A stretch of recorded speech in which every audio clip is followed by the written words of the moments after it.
thank you very much. Good people of a great nation, it's a pleasure to welcome you to this edition of Development Focus with JIDE Ojo.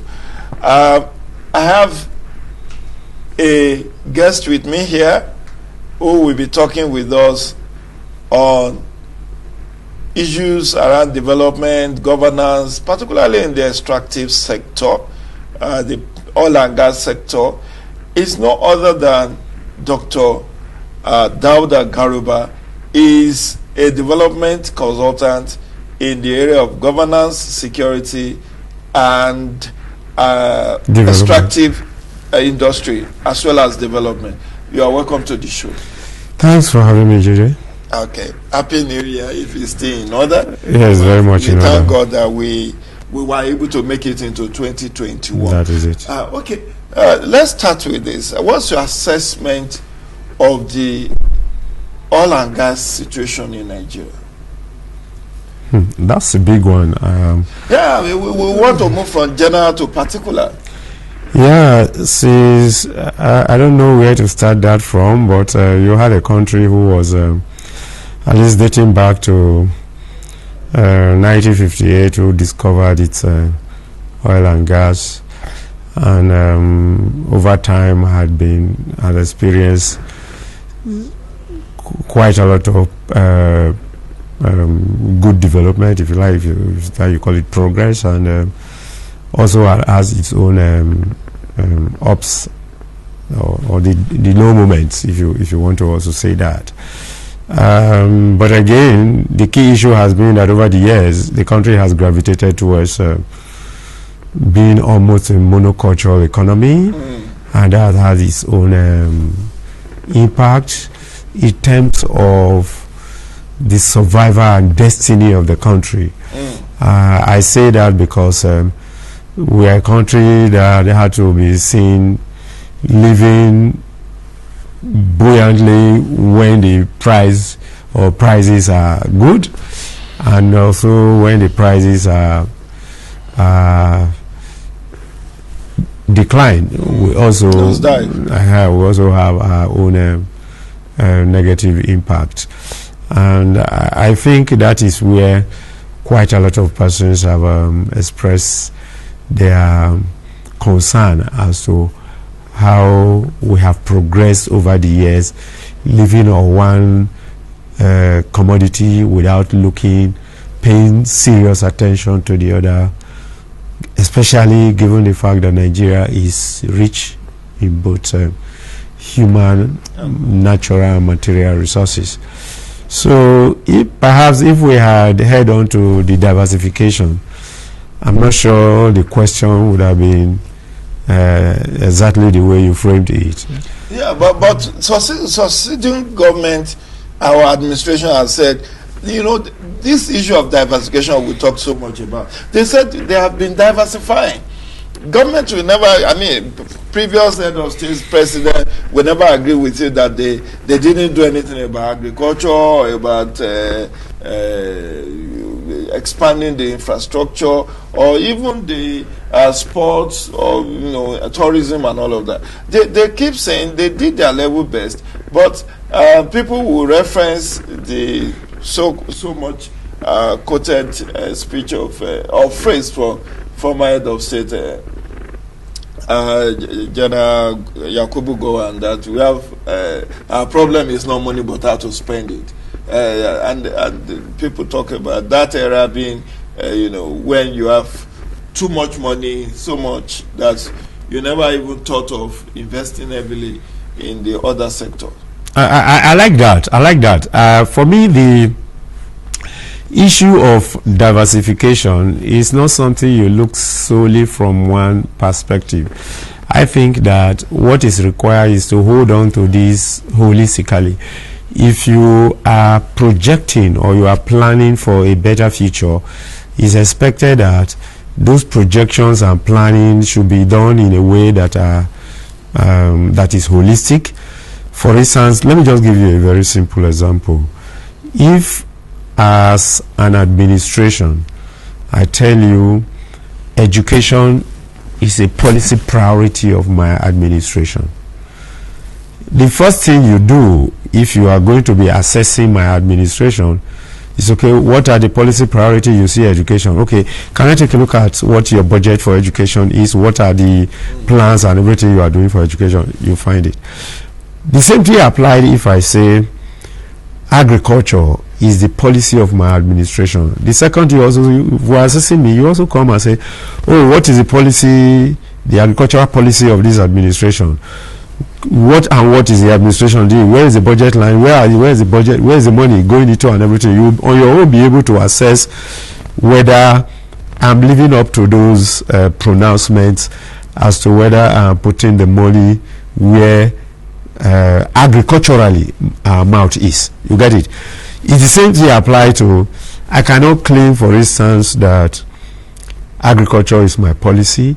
I'm putting so much money and I'm seeing insecurity all over the country, and I begin to tell you that I'm actually putting money in agriculture. For who to go to farm if you are not resolving the insecurity issues? So this is the same thing that applies to the oil and gas. And I often, even for those who have talked about diversification, I also tell them as well that even the oil and gas sector, we are not diversifying enough. Let you talk about maybe moving outside the oil and gas sector. There is so much area that are green that even in the oil and gas sector we can put our money into, and we are not even diversifying enough in that sector. How come that our approach to oil and gas has always been, let's take the oil from the ground or whatever and sell it and get the money to pursue development? Why are we not deepening into, why are we not looking towards petrochemicals? Why are we not? Because you see, that thing you call oil, the byproducts of oil just beyond the 7 that we normally focus on in Nigeria, about 7 byproducts, and you can get over 100 byproducts of oil and gas. So it also shows that we are not diversifying enough. And so specifically you are saying, even beyond, before we go beyond the broader issues of diversification, into sports, into the tourism, into ICT, the oil and gas sector, itself, we have not even announced it enough. Completely, because for instance, if you are doing what we are supposed to be doing, like I used to argue to, I used to tell whoever is interested in listening, the oil and gas, as we all know, it has the upstream, the midstream, the downstream. Over the years in the history of oil exploration and production in the country, the tendency has been to merge the midstream and the downstream. And even that merger has not resulted even in the kind of diversification we need to do in that sector. And the reason also being that what I tell people is the upstream is where the quick money is. But if you need development, Doctor, give us a breakdown. What is, because these are buzzwords in the oil and gas sector. Maybe that's where we should even. The upstream. What is upstream? What is midstream? What is downstream? The upstream is about exploring for the oil, producing the oil in its raw form. That's upstream. Yeah. The midstream is moving the crude. The journey between the crude, between the Christmas tree, where you take the crude to the refineries. Those are pipelines issues and every other thing. And the downstream is refining and now selling to retailers. So over time, there is quick money in the upstream. If you need the money today, you easily remove it and then sell it and get the money. But if you need development, a development that will be, what do I call it? That will be more enduring, that will interact with other sectors of the economy. You need to look at the possibility of investing in the downstream, because that will create jobs, that will create opportunity to interact with other sectors of the economy, so that oil does not crowd out other sectors. And in fact, that is what we have experienced over the years, because the oil economy had crowded out other sectors of the economy, and that is what actually brought us to this issue of the monoculture economy.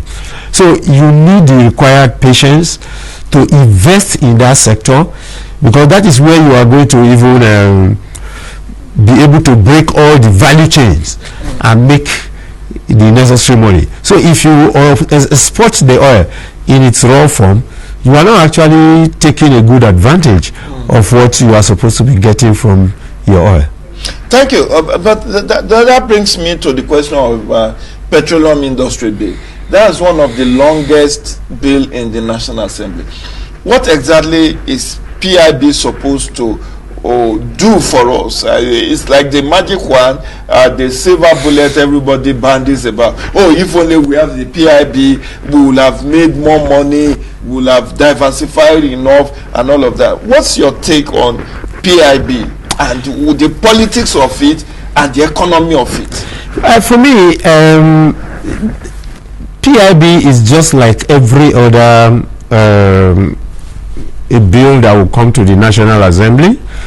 And actually, the reason for coming up with a PIB, or even for initiating an attempt to come up with a PIB, was that over the years, or in the many decades of Nigeria oil production, oil exploration and production, it got to that point in time where, as things were developing, it was obvious that the rules, the laws, and the policies that are regulating the sector were becoming obsolete.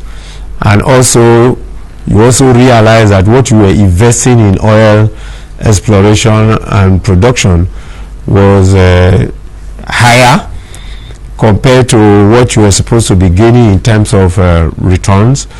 You also, so the cost of production was getting high, and the returns was not as it was supposed to be, and that it was also obvious that even upgrading to the level that the country will say is playing at the same standard with other oil producing countries, things weren't that.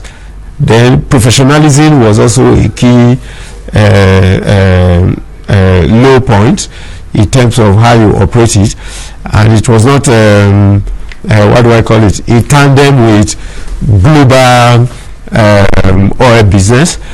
And you know, you attest to the fact that sometimes the way government run its business and the way private sector runs their businesses are not the same. The tendency to say this is a government business, is nobody's business, is always there.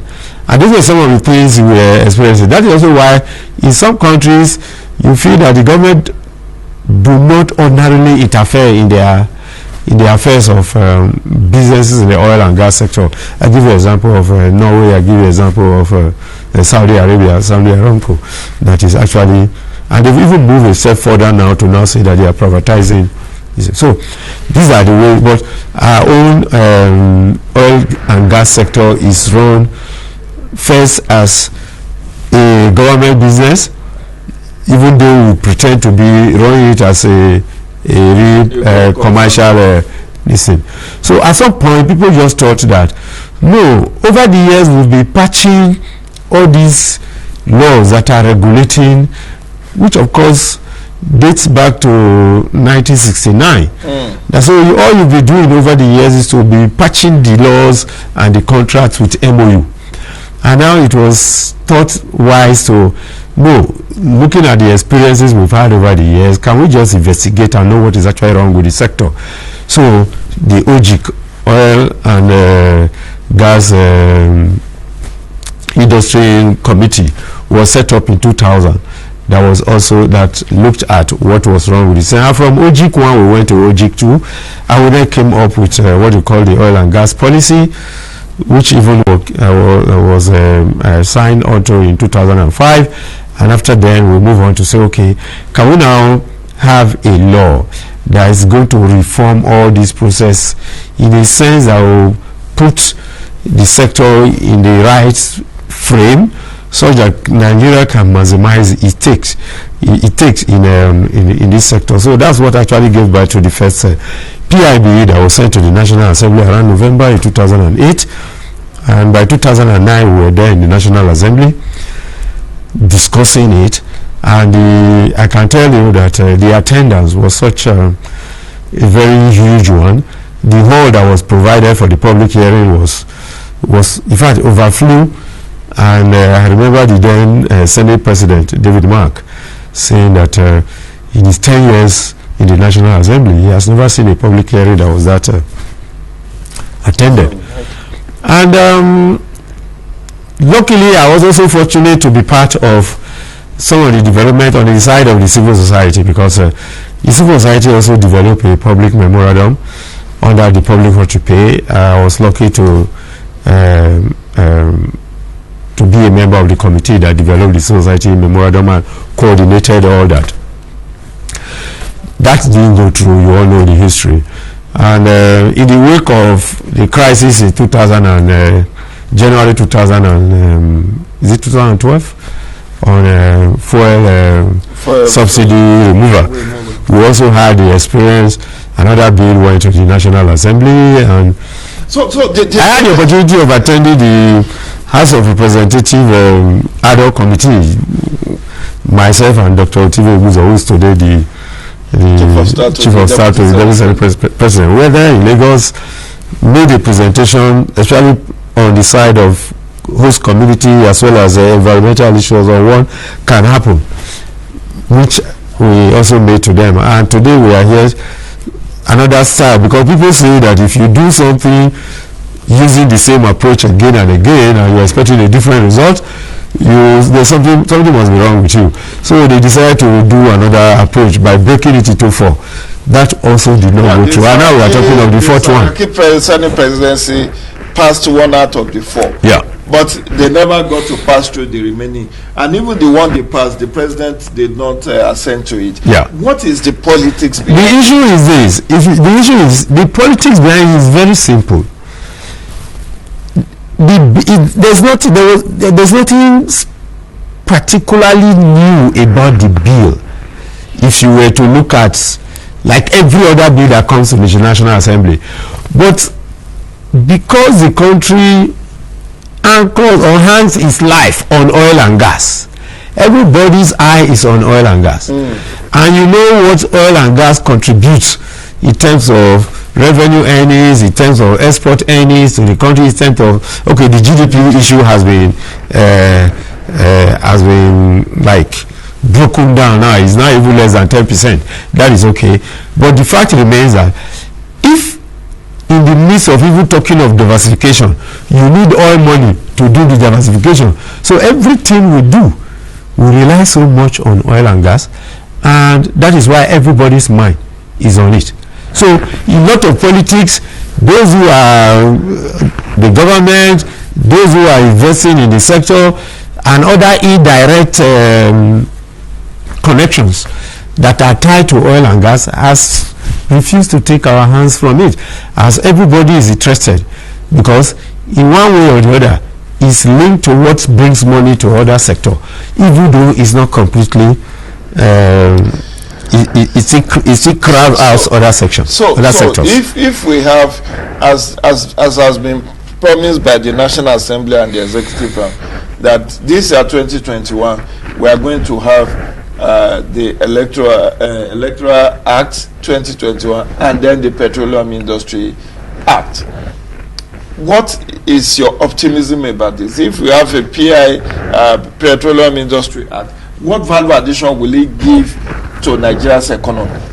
Well, like I said, the political economy of oil and gas itself is a heavy one in this country, and because we rely on that sector to grow everything we are doing in this country, it has quite a lot of value. And I want to say, even though not much has happened yet.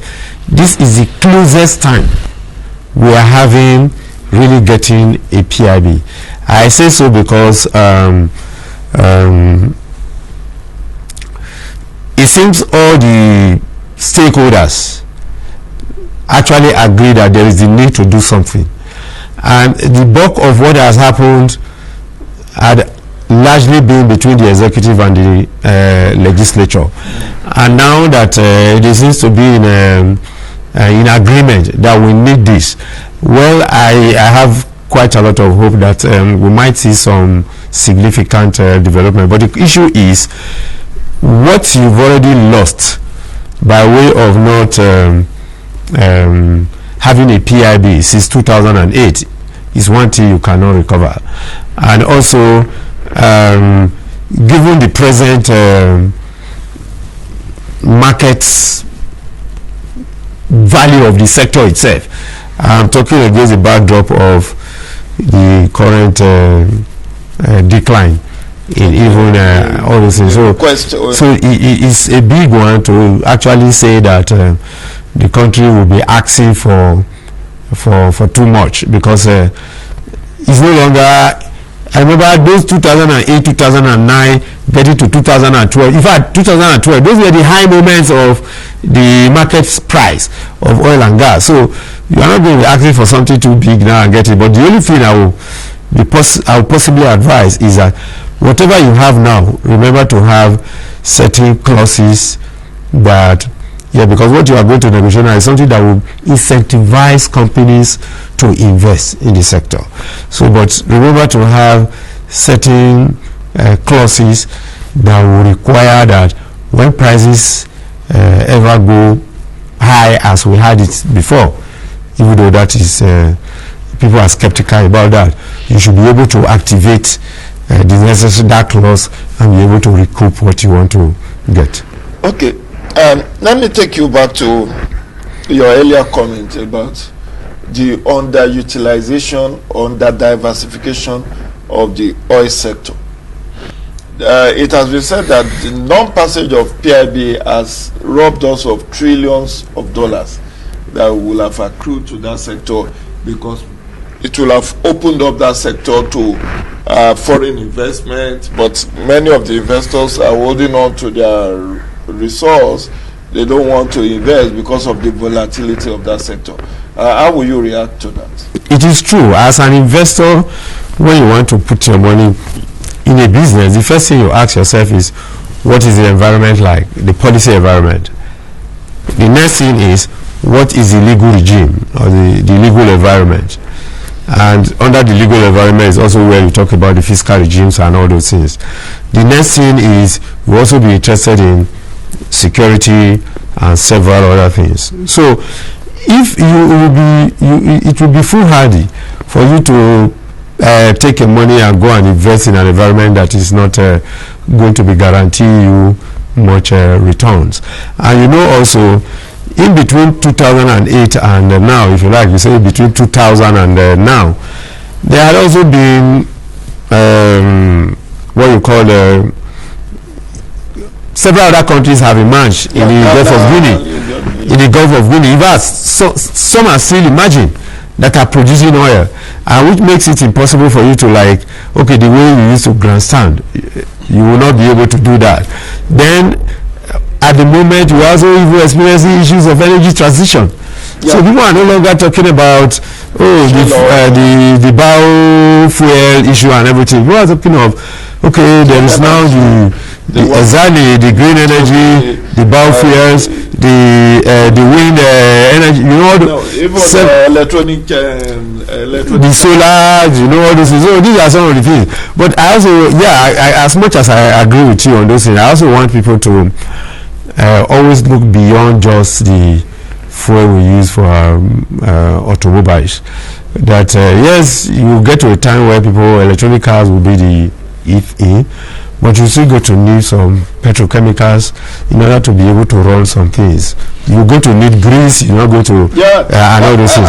So it's in that context that I really think that let's look at you said something earlier. We have robbed ourselves of the petrochemicals. Yeah.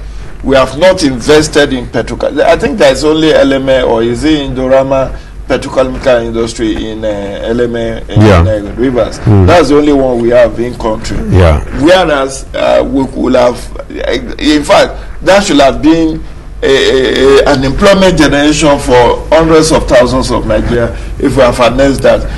We import lubricants, oil, engine oil, brake oil, and all of that. Now let's calibrate something. Let's look at the PMS. Why has it been very difficult for Nigeria to be self-sufficient in refined petroleum products?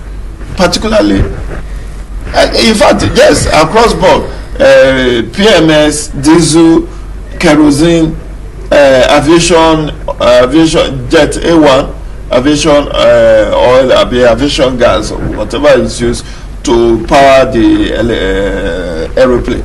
Why is it that we have to import all of this? I recall that the turnaround maintenance, the first subsidy regime came in when the military government of Babangida wanted to do turnaround maintenance for like 6 months, and they just said, let's import for this brief period and then we will be back to operation. And today, none of the 4 refineries owned by government is operating at even 20% capacity. Yeah, I think that also is a Nigerian problem, because if you look into our system, you also find even some very ad hoc agencies or institutions that were created in the past have gradually grown into some full-blown stuff today that are unable to we are unable to take off the table.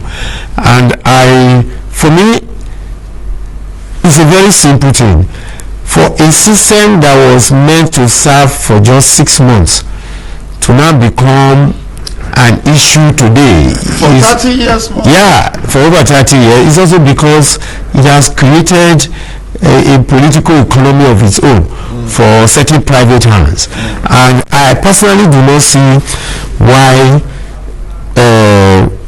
what is stopping the country from doing a turnaround maintenance on refinery, and let's get back to where we are. It is possible. But some of the huge problem you had with that was that we also, at some point in our history, took the refineries away from those who actually built them and gave them out to other persons for maintenance. And that also added to the problems you had in the refineries. And I think the huge issue is also that there are workers in these refineries who, in accordance with government civil service rules or public service rules, are promoted year in, year out for no work done. The entire refineries put together are like 80% capacity utilization. And for me, my interpretation of that is that you are only just lubricating the machine so that you don't go rust. You get it? And for me, and look at where we came from. In 2012, we were all in the field protesting why corruption should be taken away from the the subsidy process. But again, Obasanjo sold these refineries to the Otedola, the Dangotes and co. And other persons also collected refineries, and who of course also leveraged that refinery licenses to start importing refined products into the country. And at the end of it all, nothing came out of it. When the Yar'Adua administration came in and collected the refineries back, we lost the money that we sold those refineries. We lost the money that the refineries would have produced by way of taxes and other things to the government by now. And we've invested much other money on the refineries, yet we are where we are. We are still counting. So what's the way out? How can Nigeria, one, deal with the issue of subsidy or under recovery, as the NNPC want to call it? Because now government will say we have left it to market forces to determine the price.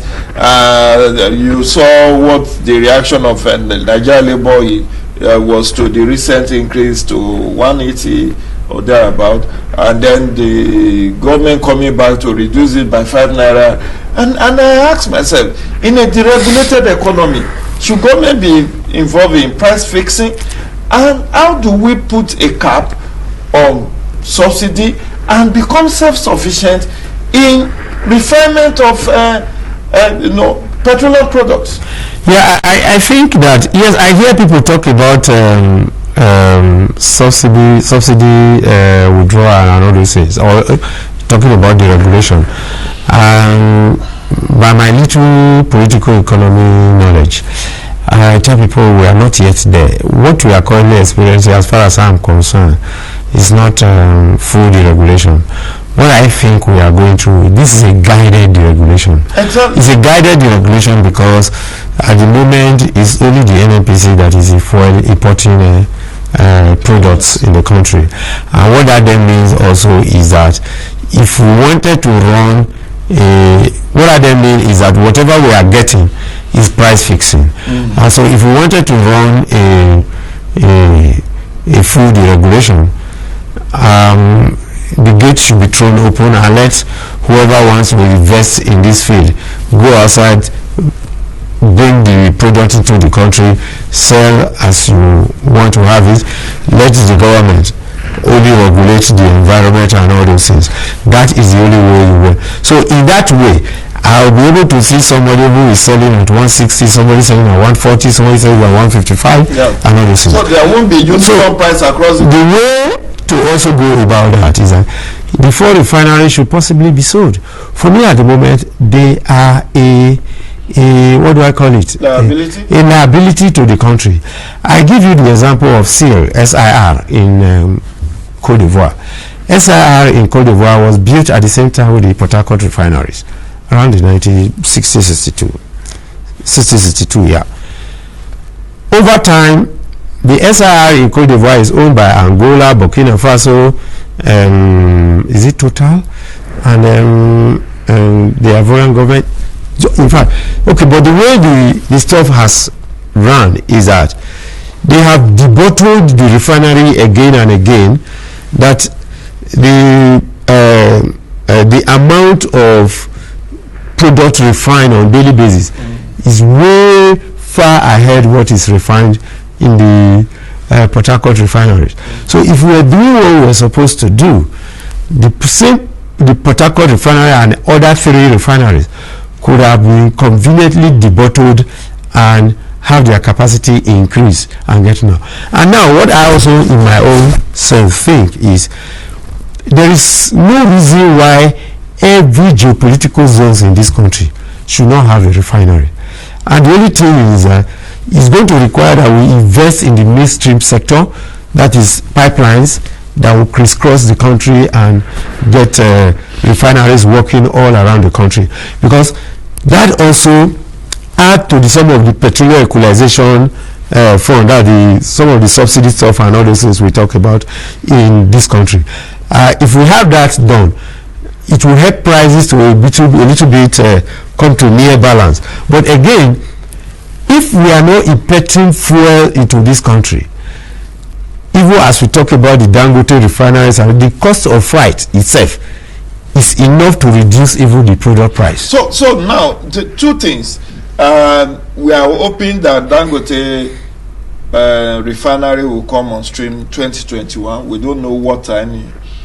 But government has also talked about modular refineries.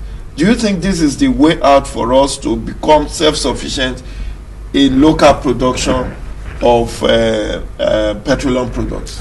Well, as a government, what I expect is providing the necessary atmosphere for people to invest.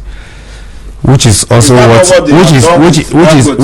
Dangote has done. Dangote, of all those who invested in refineries initially, Dangote is the only one that has actually come out to prove that I was actually interested in this business. That was why after the withdrawal of the licenses, he was still able to do his own arrangement. Yes.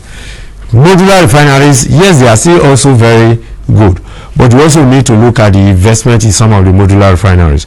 Modular refineries don't actually, they are not mega refineries that produce much. And I think the idea, the government but there are also issues of waste that come from such refineries.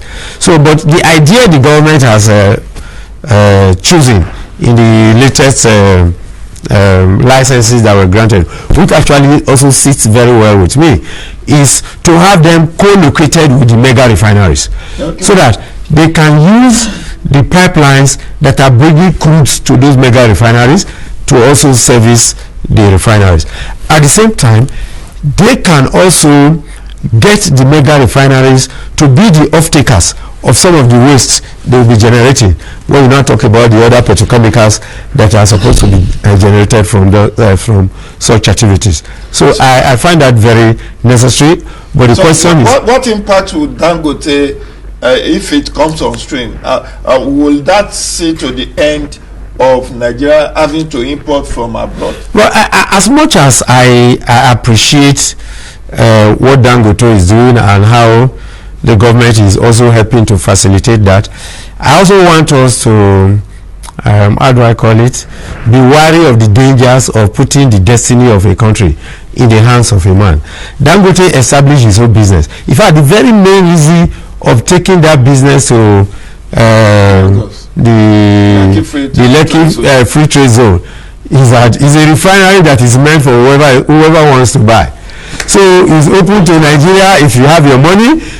It's also for international business if you have your money. So we don't really have to put our eggs in a man's basket. The government is claiming that 3 modular refineries have come on stream. Yeah. And with Dangote, do you? I've said this, and I don't know whether you agree with me as an industry expert, that can't we incentivize the OICs, international IOCs rather, international oil companies? Can't we incentivize them that these crudes they produce, that a portion of it should be refined by them? Can't we encourage the Total Finance, the Slow, of course, those are the Ajib of this country to also be involving refining of this petroleum? In my opening statement, when I was talking about the PIB, these were some of the stuff I made reference. I said, at the moment, Nigeria may not be able to take the full benefits of what it would have gotten if it had enacted the PIB in 2009 or 2012, because a lot of things have happened, prices have nosedived and all those things. But I said what we could possibly do now in enacting the bill is to look out for some of those incentives that you pursue by way of the clauses and also pursued by way of the contracts that will encourage them to invest, because actually it is when prices are down, if you also follow the history of the oil industry, it is when prices are down that you need to grow the reserves for when next prices will come up. You get it? Because if you exhaust, because at the moment the only thing you can do is to overpump for a few dollars. But if you grow ahead of prices will go up again, then you can take advantage of the market when the prices are up. So that is exactly what Nigeria is supposed to do, and it's supposed to do that with incentives, but not forgetting to add in the bill, in the law in itself, that when prices now rise between this and this margin, you activate that clause to take advantage of the rise.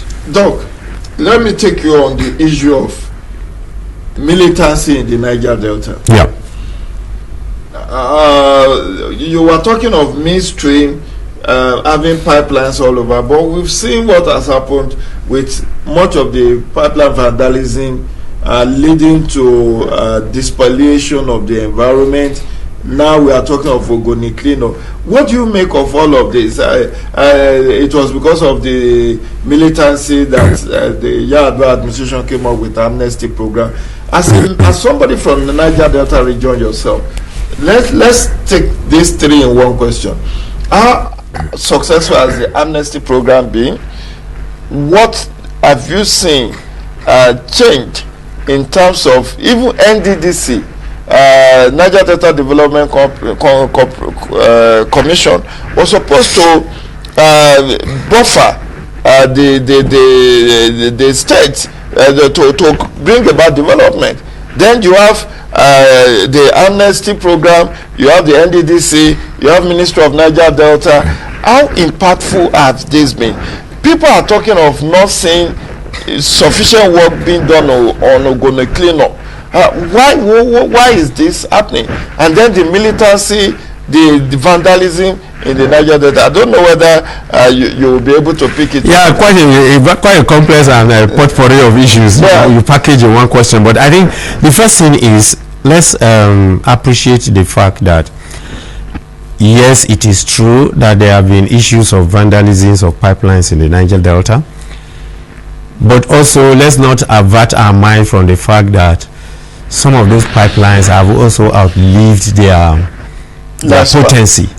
That there have also been cases of beyond sabotage. There have also been cases of outright rupture, and that had contributed also largely to this. But because sometimes the oil companies would not want to take responsibility because they know that there is a sanction attached to some of those behaviors. It will sound very good to always pretend that it was vandalism. Every leak in the Niger Delta is as a result of sabotage. So I think we need to rest that. Then the issue also is that yes, you have quite a lot of agencies and all those things that are doing some work in the Niger Delta. And my issue, and that's my problem, or my position had always been that there have been problem of coordination, and this is actually born out of the series of work I have done in the Niger Delta. In the Niger Delta, you will find in a particular community NDDC fixing a borehole, a stretch of road. Ministry of Niger Delta doing the same thing. The state government doing the same thing. And several, at the end of it all, there is no water in the community. And yes, you can take a look at projects. There was a particular World Bank project I had the opportunity to implement in a particular place in Bayelsa. And in the course of going around to see, for instance, the toilets the schools were given, and we got there and somebody pointed out to me and a couple of some World Bank staff, so that is your toilet that was abandoned somewhere. So I also know of a particular case in a school in Bayelsa where, as part of a World Bank project called the Social Accountability Project, we were looking at what is it that is on ground in terms of the investment that have been made in the area of education. And you get to a particular school, they will have the amount of chalk you find in that particular school can be distributed for the whole schools in the local government. But they don't have books, they don't have chairs and desk in school. Or you go to a particular school, there is desk, they don't have even chalk to write.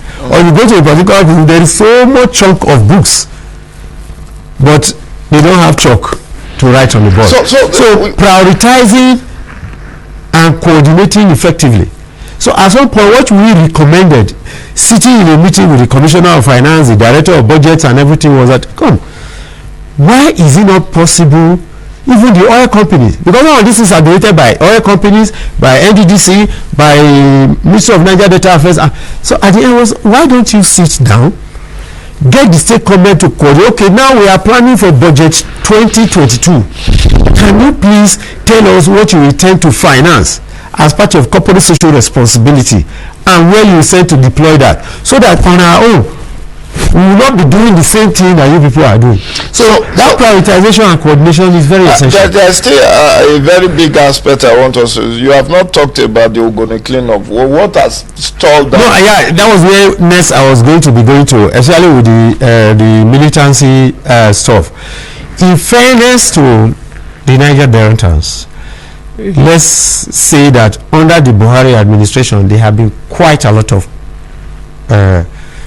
peace, if you like, relative peace, even compared to the kind of cooperation they gave to Jonathan, who is from the Niger Delta itself. There have been relative, in fact, that consultation done by the vice president, crisscrossing the Niger Delta, talking to people and all those things, has really brought calmness to that region. And I really think that to some extent we need to reciprocate. Yes, something has happened with the nature of what we are hearing from the National Assembly. I'm talking of what is happening in the NDDC and several other reasons. But the fact is that it's a Nigerian problem. It is a Nigerian problem. You mean the issue of corruption? The issue of corruption is a Nigerian problem. And also, I'm sure if you give the opportunity to Niger Delta themselves to select who should be appointed into those decisions in a sense that will enable them to function to efficiency, effectiveness, and full capacity, I'm not sure it's the present crop of leaders you have in those decisions that they are going to select. Okay, so let's the Ogoni stuff. I have been following up with this, and I've had calls to engage several stakeholders in the Ogoni issue. It requires quite a lot of preparatory work. It also could require quite a lot of resources. But there was a $1 million, was it donated? $1 million in the IOCs? Yeah, $1 million a pledge. Oh, okay. That was donated. There will be, you need to do some preliminary work, which they told us they've done. They've done contracts, they've selected contractors now. So, and there are also branches of the cleanup itself. There are also some work to be done at the level of the community. I have been to Ogoni land, so at the heat of my PhD thesis, I went there and saw quite a lot of stuff in that area and saw the devastation even on my own. So all those things. So at the moment, yes, there have been very low progress in terms of the preliminary the plan work you needed to do. But the fact also is that I'm sure by the time they mobilize the contractors to start work fully, I will expect something much faster than we currently have. Now let's go to the extractive industry. That's your forte. What do you make of the walk us through? What does the Nigeria extractive industry or the sector, what does it entail? The extractive industry sector generally is divided into several bits. Yeah, you have the oil and gas. Yeah, we've spoken of oil and gas. Well, you have those one. I mean the solid minerals. Yeah, yes, we call it solid mineral because that is actually a Nigerian name for it, and so of course it has become globally accepted. Okay. Yeah, it's also something we have donated to the global dictionary. Yeah, okay. That is today even at the level of the UN. We talk about solid minerals, but even the solid minerals are those of there are those you call the energy base, the industrial minerals. There are those you also call the precious. Now come to my level. I know about the precious too, but what is the energy and the other one? So the energy ones, for instance, you talk about coal. Okay. So those are to the energy.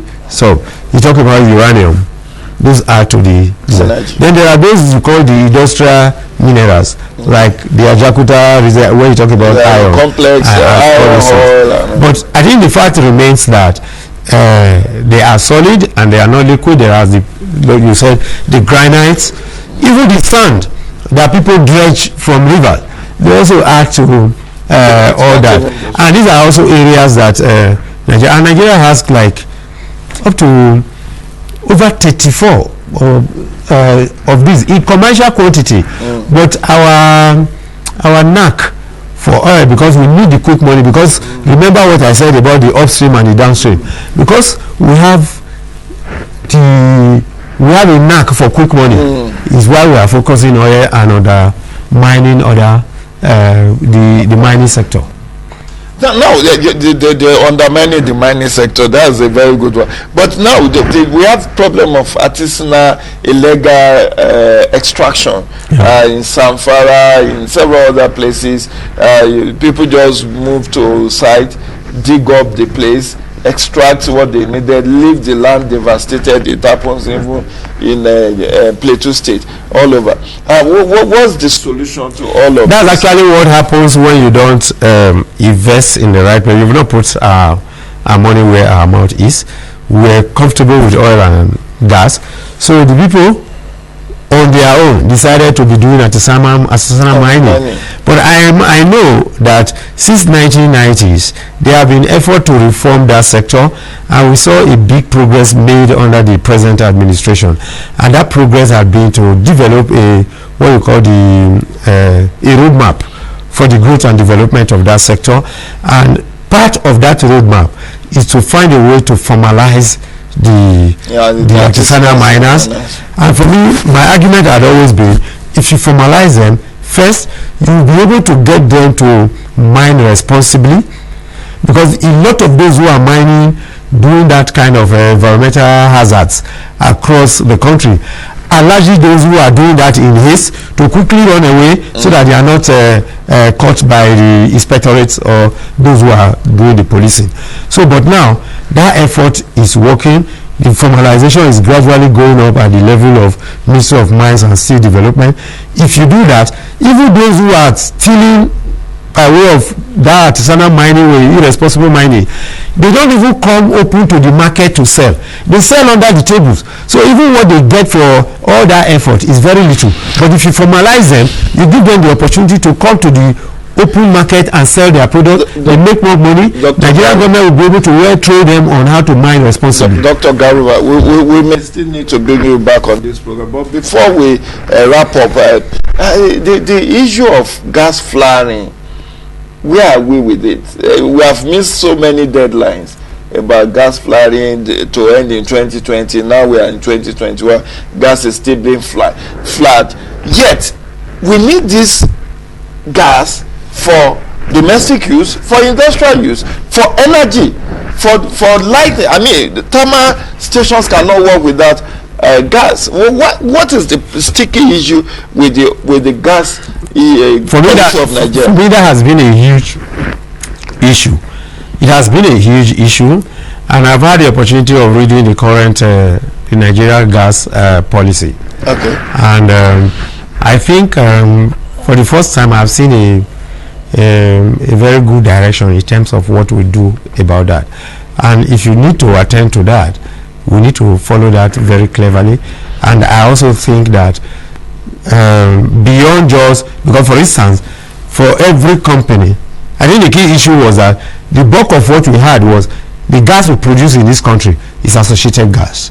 We don't have quite a lot of gas companies who come here to take licenses as gas companies, apart from the BP, what was this, British gas. So now we are having a direction as companies should come in, invest as gas companies. And also what I also think, which is also in the policy, is that they should make provision for on annual basis, as you develop your annual plan, let's also have what your gas annual plan is, including for those who are producing oil, on how to manage the gas policy. And above all, we need as a country to increase the charges, the penalties for gas flaring. because as it is for most companies, it is better to flare and pay the price and pay the penalty and move on. So if we have the penalty raised at such a level that the company will think of investing in them rather than flare, that will solve our problems. Climate change. How has the Nigeria extractive industry contributed to the climate change, and what can we do differently to have a environmental friendly extractive industry? Yeah, the issue of climate change is a global one. We've also seen how the rest of the world, this oil gas flaring contribute to ozone layer depletion. The rest of the world are gradually dealing with them, and I'm now sure that, at least now putting the issues behind all about the U.S. election, America will get to recommit itself to fixing those climate change issues. Even in the Niger Delta, if you go to Port Harcourt, people talk about suits today. And so the climate change is hitting us global warming. And for countries that are at our own level, developing countries, they're actually facing some of this issue much more than you think. But on my own bit, I think at the level of the non-governmental organizations, even in the EITI process now, environmental issues is also one of the key issues on which disclosures are now expected. So very soon you're going to be seeing NEITI talking much in its report about environmental accountability, environmental and social impact. So for me, I think that first is a global issue, it's a national issue. In 30 seconds, what do we need to get Ajaokuta steel rolling mill functional? Well, what is, to the best of my knowledge, what is needed was to conclude the process that we were told has moved up to 95%. So, and I know the last time the National Assembly moved about it, the government was saying that it doesn't have such huge amount of money to plow into it. But I know the president, was it just last year, towards the end of the year, that Mr. President has also asked that that process should be facilitated. And for me, there's no way a country can become developed if you don't have a steel industry. No way. Okay, I think that's where I will call it a wrap on this edition of Development Focus with JIDE Ojo. You've heard it from the experts. You can't get them better than Dr. Dauda Garuba. He's a Niger Delta doing great work in the extractive industry, governance, security, and energy sector. It's a pleasure to have you join us on this edition of the program. We hope when next we call you, you also oblige us of your presence, because I know our viewers are itching to know more about this opacity in the oil sector, why issue of disclosure, which NEITI is working on assiduously, has it not seen the light of the day as we wish to see? I wish you the best of the year. Regards to your family. Thanks for honoring this invitation. Thanks very much for having me, JIDE. It's a pleasure. Thank you. Ladies and gentlemen, this is the end of this segment of Development Focus with JIDE Ojo on This Morning on ITV. I hope you tune in next week on another edition of this program. Bye for now.